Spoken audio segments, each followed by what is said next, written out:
Kenapa sih praktik korupsi begitu membudaya di kalangan para pemimpin kita? Kenapa mereka tega membiarkan banyak orang menderita demi kepentingan pribadi?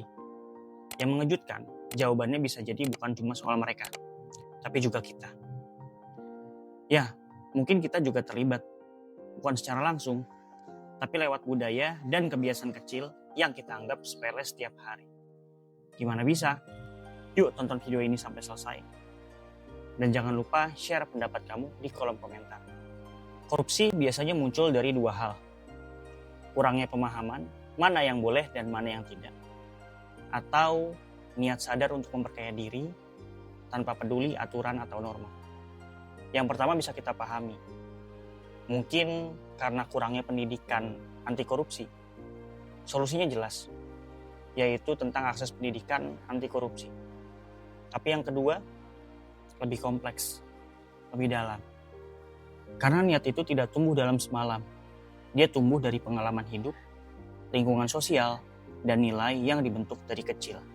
Bahkan dari hal-hal kecil yang kita tonton, kita diamkan, atau kita ikut lakukan. Bayangin situasi ini. Kamu melambat saat lampu kuning, siap untuk berhenti, tapi pengendara lain, mereka malah tancap gas. Kamu bertahan untuk jujur, tapi yang kamu dapat, kamu malah diklakson. Kamu mulai merasa aneh. Kok malah jadi saya yang salah? Padahal saya taat aturan. Di persimpangan berikutnya, kamu ingat pengalaman tadi. Dan akhirnya kamu pun ikut tancap gas saat lampu kuning. Dan jadinya sedikit terobos lampu merah. Ada rasa gak nyaman. Tapi kamu menenangkan diri. Ya sudahlah, tanggung. Kali berikutnya, kamu makin terbiasa. Dan akhirnya, lampu merah sepi ya.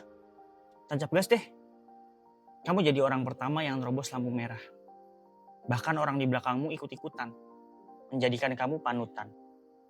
Tanpa sadar kamu jadi contoh.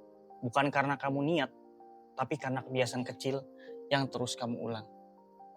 Yang menarik, budaya semacam ini sebenarnya berakar dari nilai-nilai sosial yang akrab banget di keseharian kita. Yang pertama, budaya tidak enakan, yang pada akhirnya menyebabkan rendahnya keberanian moral. Kita sering gak enak negur orang yang salah, takut dibilang sok suci, takut bikin suasana gak enak. Kita lebih memilih diam daripada bicara dan dianggap mengganggu harmoni. Yang kedua, budaya permisif, semua jadi boleh. Gak usah ribet deh, cuma 200 perak kembalian. Gak apa-apa, minggir dari trotoar daripada ribut sama pengendara motor. Kita menoleransi pelanggaran kecil dan pelanggaran itu jadi biasa, jadi budaya. Dan yang ketiga, budaya patronase atau biasa disebut solidaritas buta. Masa teman sendiri gue laporin? Dia kan keluarga, bantuin aja lah.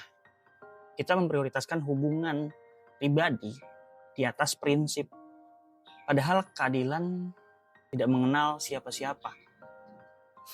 Kita bisa lihat hal ini di banyak tempat. Mulai dari pengendara motor yang merokok sambil nyetir, hingga abunya terbang ke mata pengendara lain.